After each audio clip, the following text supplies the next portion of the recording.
안녕하세요. 저는 딸기 만두 소리책 딸기입니다. 오늘 엄마가 읽어 주실 책은 우리는 비 온 뒤를 걷는다. 작가 이효근, 출판사 RHK입니다. 낭독을 허락해 주신 출판사 선생님 고맙습니다. 듣고 계신 이모, 삼촌 감사합니다. 여름이 오려나 봐요. 건강 조심하세요. 사랑하고 축복합니다. 평안하세요. 또 만나요.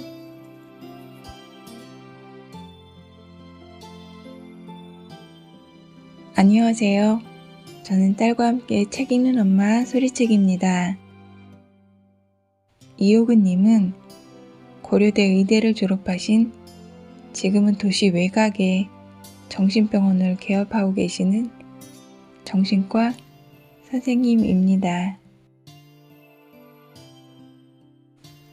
프롤로그, 사람으로 세상을 보는 일. 저는 정신건강의학과 의사입니다. 예전엔 정신과, 더 예전엔 신경정신과라 불리던 곳이죠. 레지던트와 군복무 시절을 포함하면 약 20년째 이 분야에서 일을 하고 있습니다. 일단 이 책에서는 제일 잘 알려진 이름인 정신과라는 용어를 쓰겠습니다. 정신과라면 어떤 모습을 먼저 떠올리시나요?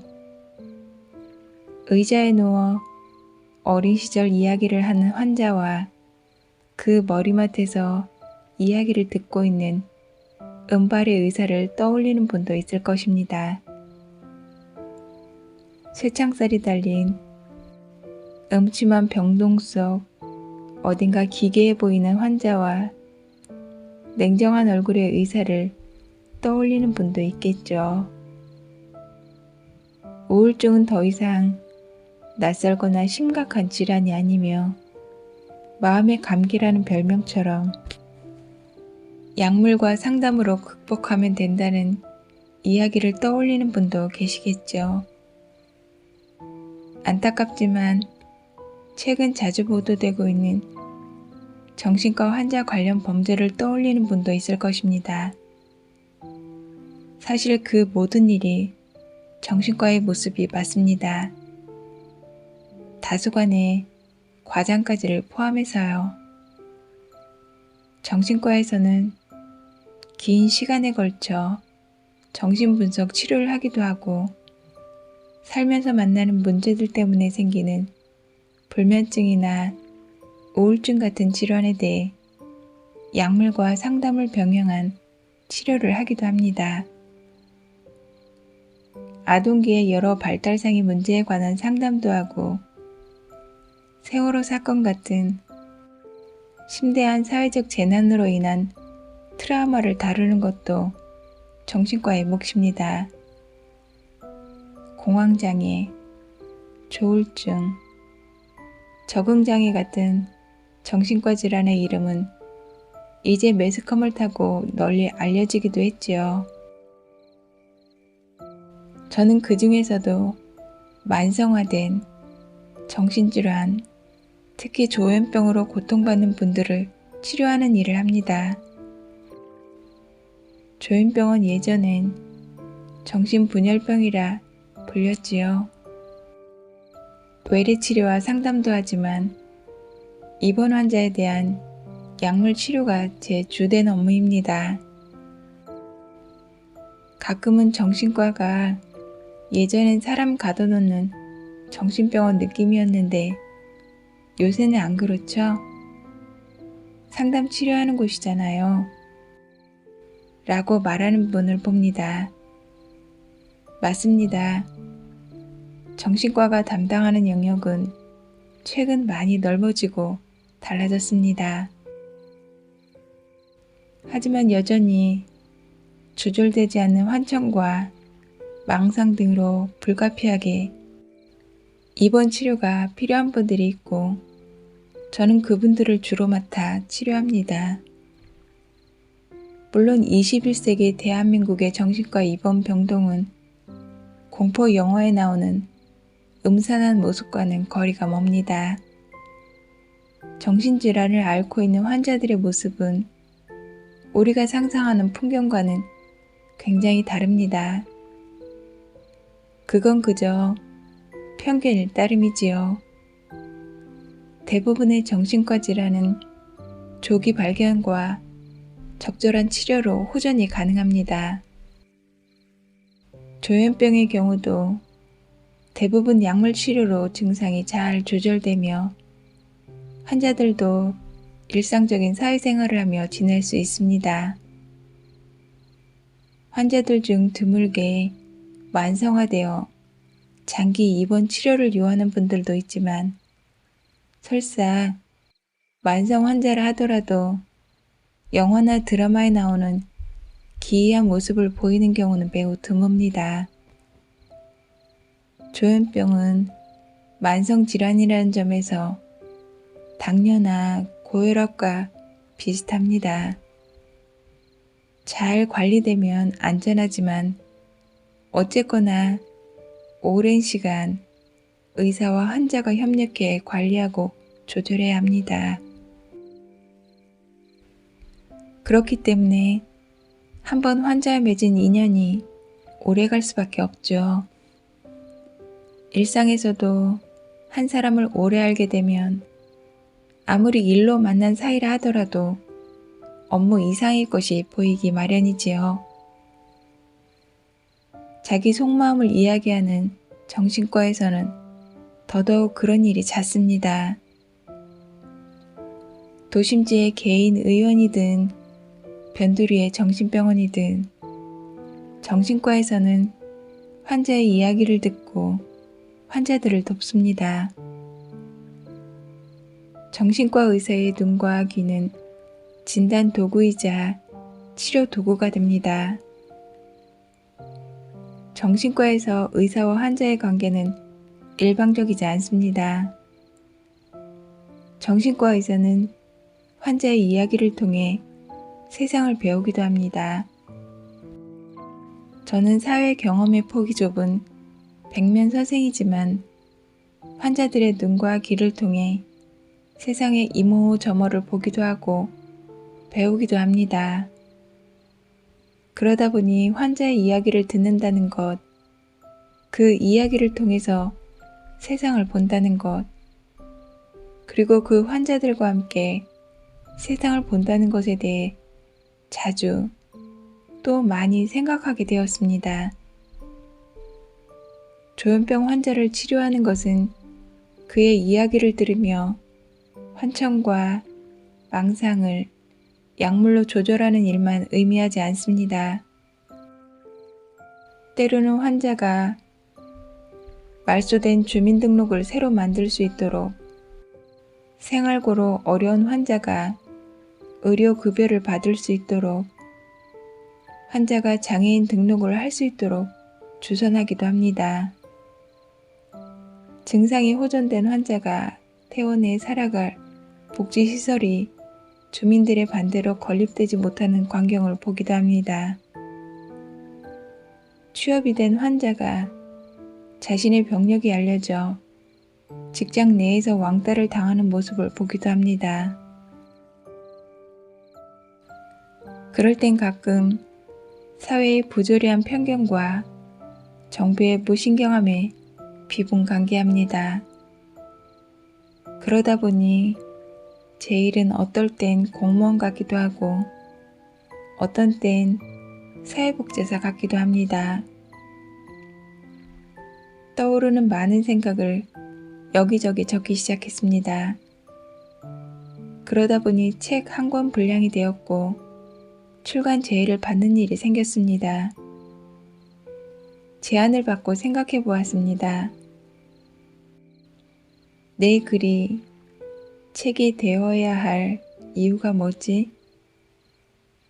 제 글에는 특별한 건강 상식이나 질병 정보가 들어있지 않습니다. 저는 학자가 아니기 때문입니다. 심리학적 지식을 바탕으로 한 자기관리 매뉴얼도 들어있지 않습니다. 저는 선생도 아니기 때문입니다. 사실 출간 제의를 받고 나서 그런 책을 써볼까 생각도 시도도 해봤는데 중간에 그만뒀습니다. 잘 못하겠더라고요. 제가 잘할 수 있는 이야기를 써보기로 했습니다. 여러분과 같은 시대를 사는 한 직장인이 조금은 특이한 자기 분야에서 일하면서 만난 사람들과 그것을 통해 배운 것들, 같이 사는 세상에 대한 안타까움 같은 것이 보인 신변 잡기가 이 책 내용의 전부입니다. 아쉬운 마음이, 안타까운 마음이 담긴 이 글들이 책이 될 수 있나 싶었지만 이런 내용의 책 하나쯤은 있어도 괜찮지 않을까 싶어서 용기를 냈습니다. 언제나 제 글의 첫 독자가 되어주는 아내, 글을 읽고 쓰는 것을 좋아하는 사람으로 키워주신 부모님, 나와 많이 닮아 때론 거울이 되어주는 중학생 아들, 저와 삶을 부대끼며 살아가는 이웃, 동료, 환자들 덕분에 이 이야기들을 쓸 수 있었습니다. 자, 그럼 제 이야기를 시작해 보겠습니다.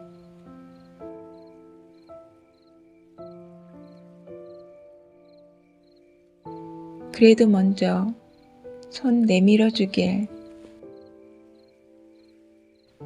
지은 씨의 어머니는 만성 환자였다. 놀랍게도 우리 병원 입원 기간만 20년.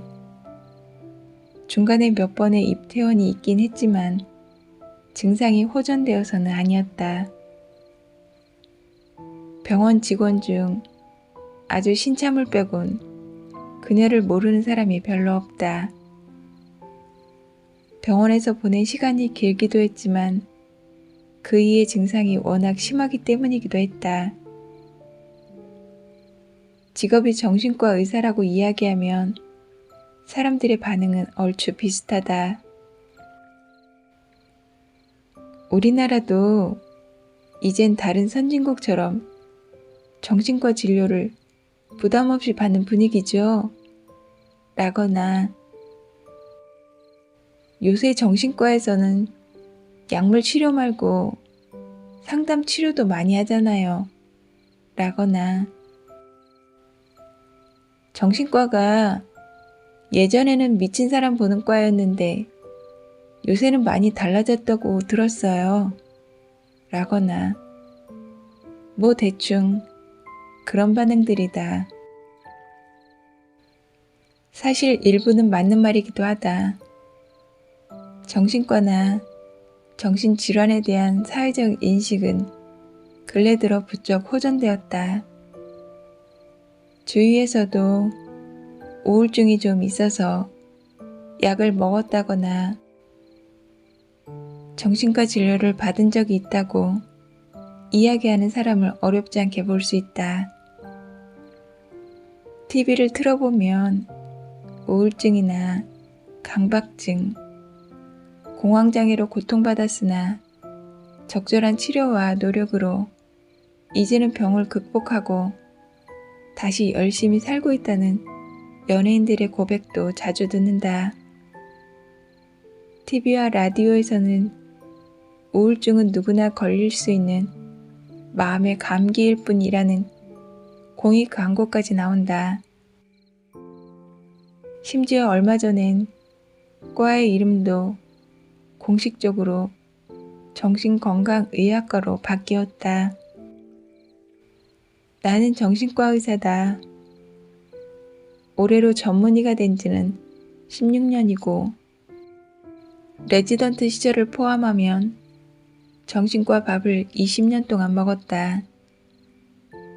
나는 대도시 주변의 정신병원에서 근무하는데 많은 사람이 정신과에서 예전에나 보던 병이라 말하는 만성 조현병 환자를 주로 돌보며 산다. 사실 여전히 많은 정신과 의사는 우울증이나 불면증 환자 못지않게 조현병 같은 만성 질환을 진료한다. 교과서적으로 조현병의 유병률은 전 인구의 1%다. 기계적으로 대입해보면 우리나라엔 50만 명의 조현병 환자가 있는 셈이다. 1%라면 적지 않은 수치다. 물론 조현병 스펙트럼의 증상을 가진 그 많은 환자가 모두 입원 치료를, 그것도 장기 입원 치료를 요하지는 않는다.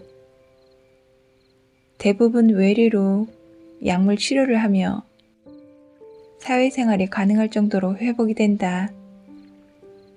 하지만 어느 질병이나 어느 분야나 운이 좋지 못한 사람들이 있기 마련이다.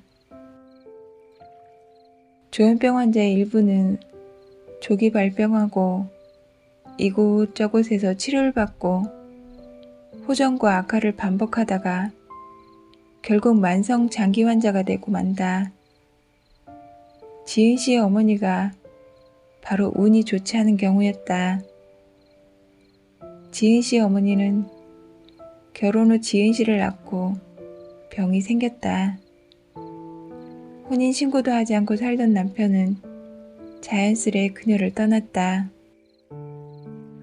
당시 분위기를 생각하면 꽤 빨리 병원을 찾아 치료를 받은 편이었지만 불행하게도 별다른 효과는 보지 못했다. 시절을 생각하면 의례 그렇듯 그녀의 친정 식구들은 영 차도가 없는 병원 치료를 이내 불신했다. 가족들은 그녀를 여기저기 데리고 다니며 굿당과 기도원을 찾았다. 수년의 세월이 지났고 그녀의 병증은 더 심해졌다. 결국 다시 병원을 찾았고 장기 입원과 간헐적인 퇴원, 그리고 증상화 악화로 인한 재입원이 반복되었다. 신약과 새로운 치료법은 계속 개발되었지만 그 혜택은 안타깝게도 그녀를 비켜갔다. 연락이 끊긴 아빠, 정신병원에 입원해 기약 없는 투병을 이어가는 엄마로 인해 지은 씨는 외할머니 손에서 자랐다. 조현병의 증상은 크게 양성 증상과 음성 증상으로 나뉜다. 널리 알려진 환청이나 망상 같은 것이 양성 증상이고 사고 빈곤이나 의욕 상실, 사회적 철퇴나 무감동증 같은 것이 음성 증상이다. 정동 둔마 또한 대표적인 조현병의 음성 증상이다. 외부의 자극이나 변화에 별다른 정서적인 반응을 나타내지 않고 멍한 모습을 보이는 것이다. 치료법이 발달한 지금에야 그런 상황은 별로 없지만 정신병원을 묘사하는 진부한 스테레오타입 중에서 혼잣말을 중얼거리고 희죽희죽 웃는 사람은 양성 증상, 초점 잃은 눈으로 멍하니 복도를 배워야 하는 사람은 음성 증상을 표현한다고 할 수 있다. 조현병은 만성화 단계에 이르면 양성 증상 외에 음성 증상까지 두드러지게 된다. 지은 씨의 어머니도 그랬다. 초기에는 자신을 죽이려고 모의하는 환청과 그와 연관된 피해망상에 내내 힘들어했다던 그녀는 내가 주치의가 된 즈음에는 그 모든 소리와 생각마저 잊은 듯 고요했다. 그녀는 거의 병동의 정물화가 되어 있었다. 정동등마의 진행을 최대한 늦춰야 하는 입장에서는 처방하는 약도 중요하지만 면담을 통해 증상의 정도를 체크하는 동시에 아직 환자에게 남아있는 정서와 정동을 자극하고 살려내는 일 또한 중요하다.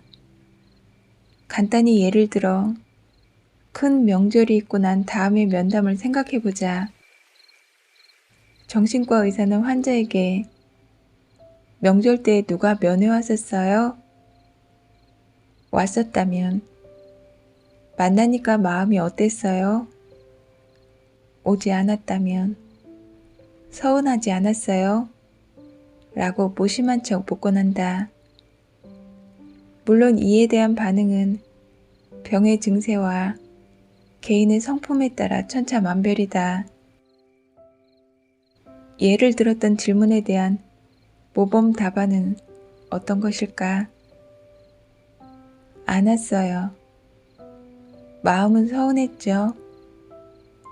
하지만 가족들도 자기 생활이 있으니 어쩌겠어요. 정도가 아닐까?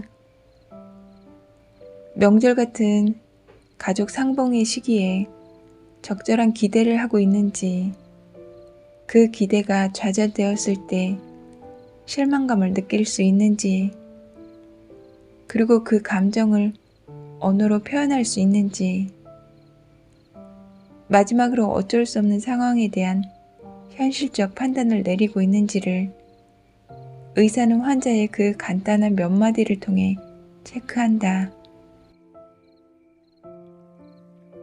하지만 이것은 그야말로 모범 답안일 뿐 대부분의 환자들은 그보다 더 불완전한 대답을 한다.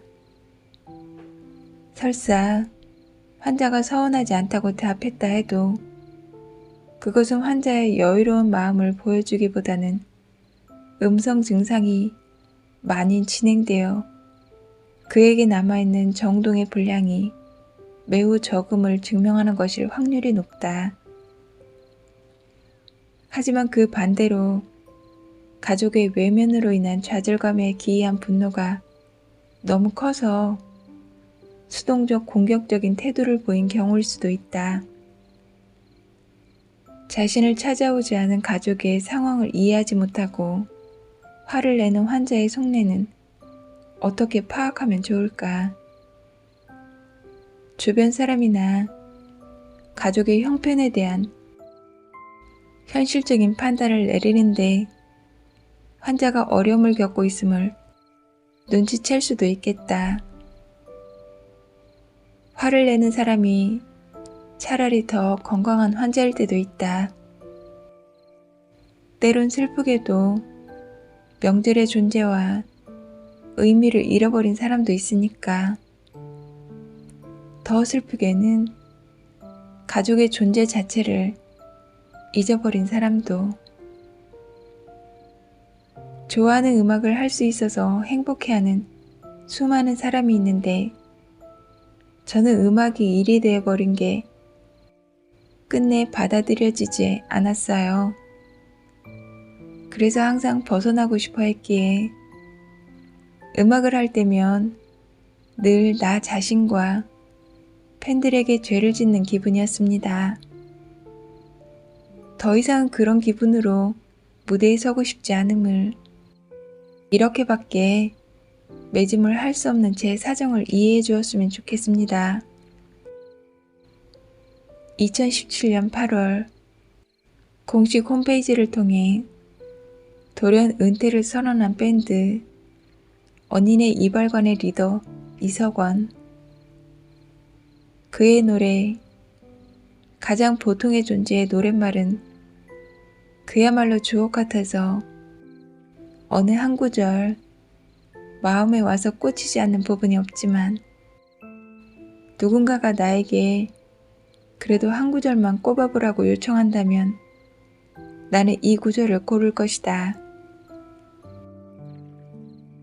무슨 서운하긴 다 길 따라가기 마련이지만 그래도 먼저 손 내밀어 주길 나는 바랬지. 치매나 조현병 같은 만성 질환을 앓는다는 것, 그리고 그런 환자의 가족이 된다는 것은 끝날 기약이 없는 장기전에 동원된 병사의 삶과 닮았다. 시간이 흐르고 그들 중 덜어는 잡고 있던 손을 놓아버리기도 한다. 하지만 또 많은 가족과 환자는 서운하더라도 다들 제 갈 길 따라가기 마련이라며 그 시간들을 버텨낸다. 그래도 누군가가 먼저 손 내밀어 주길 내심 바라며 앞서 이야기했던 그 20년 단골 환자와 외동딸 생각을 할 때면 이런 생각은 더 깊어진다. 외할머니의 손을 잡고 엄마의 입원 수속이 끝나길 기다리다가 병원 로비에서 잠들었던 초등학생 꼬마. 그 꼬마가 대학을 마치고 취직을 하고 막 신혼살림을 차릴 무렵에 나는 그를 처음 만났다. 이후에 10년 동안 그는 두 아이 엄마가 되었고 차차 중년이 되어갔으며 그 사이 돌아가신 외할머니를 대신해 이제는 그가 엄마의 유일한 보호자가 되었다. 사실 그런 일은 만성 환자를 돌보는 정신병원에선 드문 일이 아니다. 이제는 어른이 되고 결혼을 해서 자기 가정을 꾸리게 된 아이였던 그 여자의 기억 속엔 우리가 쉽게 상상하는 엄마의 모습은 없을 것이다. 긴 모종의 부재 속에서 그는 스스로 자라 스스로 어른이 되었다. 지금은 자신에게 남겨진 의무인 엄마를 돌보며 늙어버린 엄마를 따라 자신도 늙어간다. 그 모습들을 보면서 나를 필요로 하는 그들의 손을 잡아주는 것이 내가 할 수 있는 일이다. 먼저 손 내밀어주는 일이 무엇인지 나는 감히 알지 못한다. 그들의 삶의 무게를 그저 느끼고 있을 뿐이다. 그것이 정신병원에 근무하는 정신과 의사가 하는 일이다. 우리는 모두 그럴 거라고 믿었지. 이제는 우리 병원에 입원한 지도 꽤 오래된, 병이 생긴 지는 더 오래된 파파 할머니 만성 조현병 환자 순옥 씨가 있다. 친자식이 없는 그의 보호자 노릇을 하는 조카의 말을 따르면 순옥 씨는 병에 걸리기 전에 이래저래 고생도 많았고 흔히 말하는 대로 팔자가 험했던 모양이다. 한국의 그 나이 때 할머니 치고 팍팍하지 않은 삶이 어디 있으랴만 순옥 씨가 살아온 삶의 가난 고초는 남다른 데가 있었다. 하지만 그 구구절절한 이야기를 여기서 풀어놓는 것은 생략한다. 전쟁과 가난을 겪은 한국인의 삶이란 게 다 그렇지 뭐. 내가 우리 병원에 취직해 순옥 씨의 주치의를 맡았을 무렵 이미 그의 병은 회복하기 힘들 정도로 깊어져 있었다. 깊어진 만성 조현병이라고 하면 사람들은 대체로 무엇을 떠올릴까? 온갖 약물 치료와 상담과 행동 치료로도 조절되지 않는 현란한 환청, 피해 망상으로 인한 난폭한 행동, 온종일 알 수 없는 말을 중얼거리며 배워야 하는 것? 물론 그럴 수도 있다. 이것이 바로 앞서 말한 양성 증상이다. 양성 증상이 있으니 음성 증상도 당연히 있다. 모든 사회적 활동으로부터 위축되는 철퇴, 정서적인 반응과 행동이 없어지는 둔마, 아무것도 하지 않으려는 의욕 저하 같은 것들이 음성 증상이다. 물론 대부분의 환자가 그런 극단적인 양성 증상이나 음성 증상에 빠지진 않는다. 그 중에 몇 가지 정도를 달리해서 나타나는 것이 조현병이다. 보통 초기엔 양성 증상이 우세하고 병이 깊어지고 길어지는 경우 증상은 점차 음성 증상으로 옮겨간다. 순옥 씨도 이쪽에서 저쪽으로 서서히 옮겨가고 있던 환자였다. 젊었을 때 순옥 씨의 주 증상은 정신병적 양성 증상, 그 중에서도 종교적인 내용의 환청과 과대망상이 주된 증상이었다. 순옥 씨는 자기 귀에만 들리던 하늘의 음성을 통해 자신을 괴롭히던 지긋지긋한 월세와 공과금과 세상의 시시한 온갖 번뇌에서 벗어났다. 세계의 지도자가 되어 도탄에 빠진 인류를 구원해야 한다는 그녀의 망상은 반복되어 들리는 하늘의 음성을 통해 그의 마음속에서 견고해져 갔다. 긴 세월 동안 그녀의 현실 검증력이라 할 법한 것들은 서서히 무너졌다. 현실의 모든 문법이 무너지고 새로 건설된 순옥 씨의 마음속에선 순옥 씨 자신이 세계의 지도자였다. 현실 속 순옥 씨는 가끔 들르는 조카 외에는 돌아보는 가족 하나 없는 외로운 처지다. 재산도, 친구도, 심지어 과거의 기억도 신압으로 다 사라진 외로운 처지. 하지만 순옥 씨는 언제나 자기 생각, 망상 속에서 바쁘다. 세계의 지도자이니 적어도 미국 대통령보다는 바쁠 수도 있다. 하지만 순옥 씨가 생각하는 세계 지도자는 생각보다 소박한 사람이다. 사람들에게 옷도 보내주고 수도도 고쳐주고 기름을 나눠주고 잘 먹고 잘 살게 해주는 사람. 순옥 씨는 늘 그 고민으로 분주하다. 망상 속의 조력자들과 회의도 하고 그들의 목소리가 들리면 두런두런 이야기를 나누기도 한다. 긴 세월을 통해 순옥 씨의 병증은 몰려왔다가 가기도 하고 때에 따라 더 심해지거나 덜하거나 하며 망상의 내용도 이리저리 변해갔다. 아직 젊었던 한때 순옥 씨는 자기 동네 관공서의 단골 민원인이기도 했다. 하늘의 뜻을 펼쳐야 하는데 공무원들이 자기를 돕지 않는다고 때론 불같이 화를 내기도 하고 가슴을 치며 답답해하기도 했다고. 조카는 자기가 전에 들은 순옥 씨의 옛 이야기를 들려줬다.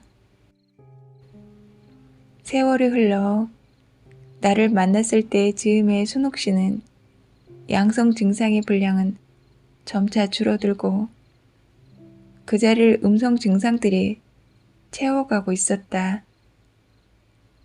순옥 씨는 여전히 하늘의 소리를 듣고 있으며 자신이 세계의 지도자라고 생각하지만 그 사실을 받아주지 않는 세상에 대한 들끓는 분노와 미움은 사라졌다. 증상 자체가 사라진 것이었다면 정말 좋았겠지만 그렇진 않았고 그 생각들에 대한 집착이나 몰두가 사라진 상태였다. 그는 그저 조용해졌다. 혼자 조용히 앉아있는 순옥 씨에게 다가가 묻는다. 요샌 세상이 알아주지 않아서 서운하지 않느냐고. 순옥 씨는 별다른 표정도 없이 덤덤하게 말하고 난다. 서운하지. 사람들이 내 말대로만 하면 참 좋은데. 하지만 어쩌겠어. 들어주질 않으니 할 수 없지. 생각해보면 환청이니 세계의 지도자니 하는 우리 눈에 낯설어 보이는 기이한 것들을 제외한다면 조현병에 걸리지 않은 우리 삶이 그녀와 그렇게 많이 다를까 싶다. 젊어서 우리는 자신에게 특별한 재능이 있다고 믿고 자기는 남들보다 나은 삶을 살 것이라고 믿고 그런 자신을 이해해주지 않는 세상에 대해 때로는 분노하고 때로는 절망하며 젊은 날을 보낸다. 그리고 1살, 2살 나이를 먹으며 점차 자신의 한계를 인식하게 된다. 그러다 보면 중년의 호르몬이 마음을 흔들어 놓는 날이 오기도 하고 점차 둔해지는 정서를 통해 예전 같으면 기쁘고 슬펐을 모든 자극들을 무덤덤하게 받아들이고 있는 자신을 발견하기도 한다. 세상에 대한 결기도 다 빠지고 난 그때쯤이면 결국 이렇게 말하게 되지 않을까. 아, 서운하네. 사람들이 내 말대로 하면 참 좋은데. 하지만 어쩌겠어. 들어주질 않으니 할 수 없지. 이래저래 조현병에 걸리건 그렇지 않건 사람 사는 모습은 뭐 그리 많이 다르지 않은 것 같다. 집에는 우리 아빠가 있으니까요. 병원의 지적장애, 옛말로 정신지체를 가진 사람이 입원하는 경우가 있다. 물론 정신병원에서 치료를 받는다고 해서 낮은 지능이 높아지는 건 아니다. 지적장애는 국가의 사회복지 체계 내에서 공적 지원을 받으며 가정에서 가족과 함께 살거나 지적 장애인을 위한 복지시설을 이용하면서 자신이 수행 가능한 직업 활동이나 사회 활동을 영위하며 사는 것이 가장 좋다.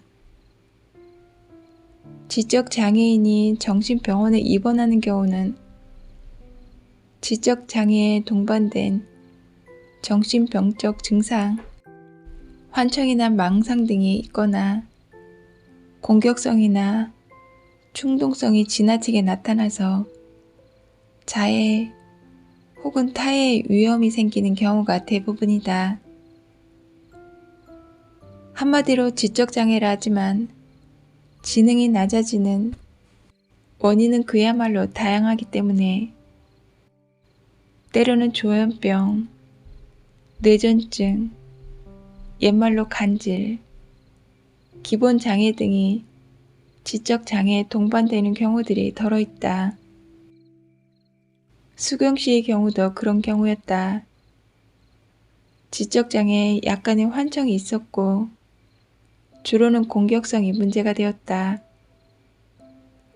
형제 자매가 많은 다복한 가정의 막내였는데 안타깝게도 어머니가 막내인 수정 씨를 낳다가 돌아가셨다. 수정 씨의 지적 장애도 출산 과정과 관련되어 있는 것 같지만 오래전 일이라 정확히는 알 수 없다. 아버지와 언니, 오빠 모두 최선을 다해 수정 씨를 돌봤던 것으로 보인다. 하지만 언니와 오빠들은 하나 둘씩 결혼해서 제 가정이 생겼고 아버지는 노쇠해 갔다. 둔가한 자녀들은 늙고 병든 아버지를 보살피기도 벅찼다. 다행히 오빠가 집 인근에 좋은 지적장애인 거주시설을 찾았다. 2년 정도 그 시설에서 지내던 수정 씨는 그곳에서 강제 퇴소되었다. 수정 씨가 같이 있던 다른 장애인들을 너무 많이 때렸기 때문이다. 시설의 사회복지사들은 최선을 다했지만 수정 씨는 낯선 환경에 영 적응하지 못하고 충동적인 모습을 보였던 것 같다. 이런저런 고민 끝에 수정 씨의 아버지와 언니는 장애인 시설의 운영자와 같이 병원을 찾았고 수정 씨는 입원을 하면서 내 환자가 되었다. 나는 내가 아는 약물을 처방하며 그를 돌봤다. 머리가 좋아지는 약이 아니라 충동성을 낮추는 약. 처음에는 병동 간호사들이 고생을 많이 했다. 수정 씨는 먹는 것에 집착했고 남의 행동을 자주 오해하고 덤벼들었으며 한번 화가 나면 병원 기물을 마구잡이로 부셨다. 안 좋은 모습만 있었던 것은 아니었다. 기분이 좋을 때면 수정 씨는 노래도 부르고 춤도 췄다. 수정 씨는 기본적으로 흥이 많은 사람이었다. 입원 후 실시했던 사회 연령 검사에서 확인된 수정 씨의 사회 연령과 지능은 5살 정도였다. 수정 씨는 딱 5살 아이의 행동을 보였다. 시간이 지나면서 약이 좋았는지 병원 사람들의 노력에 마음을 열었는지 점차 수정 씨의 공격성은 줄어들었다. 여전히 5살짜리의 행동을 했지만 난폭한 행동은 점차 사라져갔다. 그 다음으로 내가 해야 할 일은 수정 씨가 다시 사회로 돌아갈 수 있게 준비하는 것. 원래 있던 장애인 시설로 갈 수 있을지, 다른 시설로 가야 할지, 아니면 지역사회에 정신건강증진센터와 연계해 집에서의 생활을 준비할지 의논했다.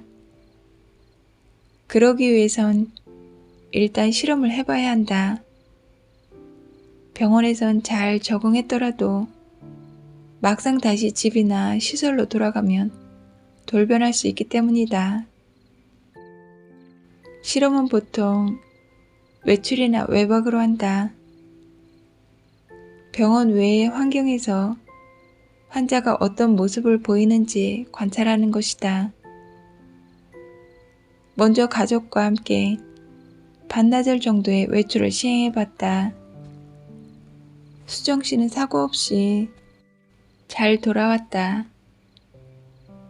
짜장면과 군만두를 먹고 왔다고 했다. 일정 시간이 지난 뒤에 1박 2일 외박을 나갔다. 역시 성공적이었다. 삼겹살을 잔뜩 먹고 왔다며 수정 씨는 자랑했다.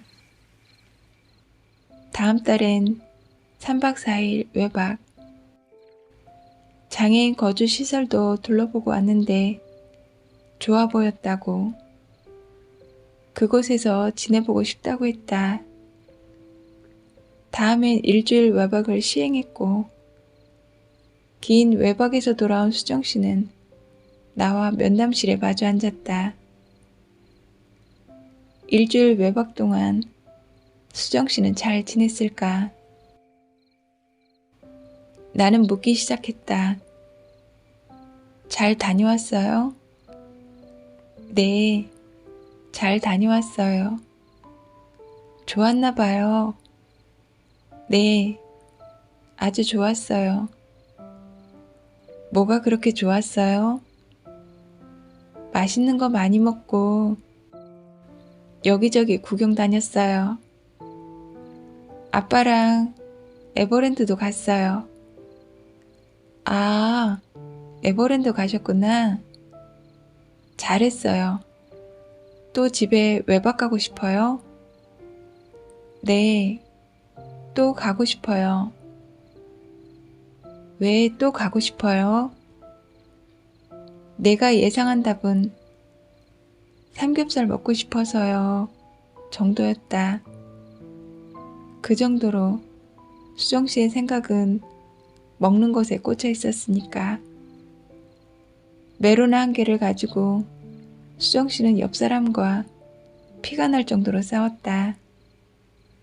그런 수정 씨의 입에선 의외의, 하지만 듣고 나니 조금은 뭉클해지는 대답이 나왔다.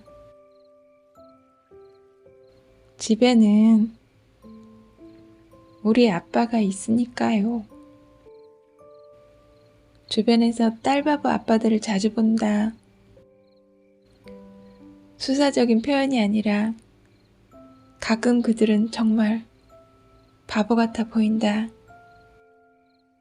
심지어 주위에서 바보라고 구박을 해도 정말 바보처럼 헤헤 웃으며 좋아한다. 딸이 없고 아들만 키우는 나는 가끔 그 모습에 심술이 난다. 채, 아무리 세상이 달라졌다고 해도 역시 아들이 최고라고.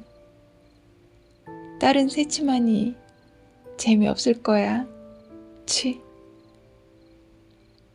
하지만 인정해야 한다. 인정하지 않을 도리가 없다. 집에는 우리 아빠가 있으니까요. 라는 말을. 제3자인 내가 들어도 눈물이 핑 도는 저 말을. 내가 사실 아내가 낳은 거지만 내가 낳은 딸이 오종종한 얼굴로 하는 걸 들으면 어휴, 딸을 키워보지 않은 나도 이렇게 마음이 녹는데 어째 바보가 되지 않을 수 있겠는가.